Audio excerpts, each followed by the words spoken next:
Mega war ఇంకా కొనసాగుతూనే ఉంది. ఎన్నికల సమయంలో బన్నీ వైసీపీ నేత ఇంటికి వెళ్లడంతో మొదలైన విభేదాలు మరింత ముదురుతున్నాయి.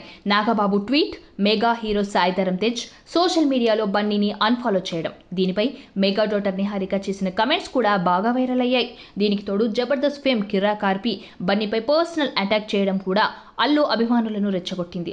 ఈ నేపథ్యంలో తాజాగా బన్నీ ఫ్యాన్స్ మెగా అభిమానులకి సోషల్ మీడియాలో సవాల్ చేస్తున్నారు. పవన్ కళ్యాణ్ వర్సెస్ అల్లు అర్జున్, బన్నీ వర్సెస్ రామ్ చరణ్ అంటూ పోస్టులు పెడుతూ ఎవరికి ఎక్కువ ఫ్యాన్ బేస్ ఉందో తేల్చుకుందాం రండి అంటూ ఛాలెంజ్ చేస్తున్నారు.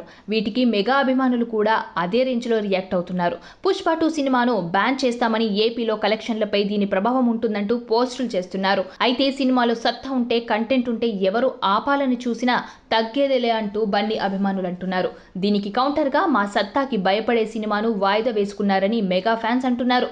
ఇక పుష్ప 2 పోస్ట్ పోన్ అయ్యి డిసెంబర్కి వెళ్లడంతో బాక్సాఫీస్ దగ్గర మరో మెగా వార్ కూడా చూసే అవకాశం ఉంది. Mega power star Ram Charan Tej నటిస్తున్న గేమ్ చేంజర్ చిత్రాన్ని డిసెంబర్లో రిలీజ్ చేయాలని నిర్మాత దిల్ రాజు అంటున్నారు. ఒకవేళ గేమ్ చేంజర్ అదే నెలలో రిలీజ్ అయితే మాత్రం Allu versus mega fans war ఈసారి బాక్సాఫీస్ దగ్గర గట్టిగానే జరిగే అవకాశం ఉంది. మరి అప్పుడు ఒక సినిమా హిట్ అయి మరో సినిమా ఫలితం తేడా కొడితే మాత్రం తమ హీరోనే గొప్ప అని ఫ్యాన్స్ ఫైట్ చేసుకునే అవకాశాలున్నాయి. అయితే ఈ మెగా వార్ వలన ఇటు బన్నీ అటు మెగా హీరోలు ఇద్దరికీ నష్టమే అని, ఇరు కుటుంబ సభ్యులు కూర్చొని సమస్యని పరిష్కరించుకోవడం మంచిదని కొందరు సినీ పెద్దలు సలహాలిస్తున్నారు.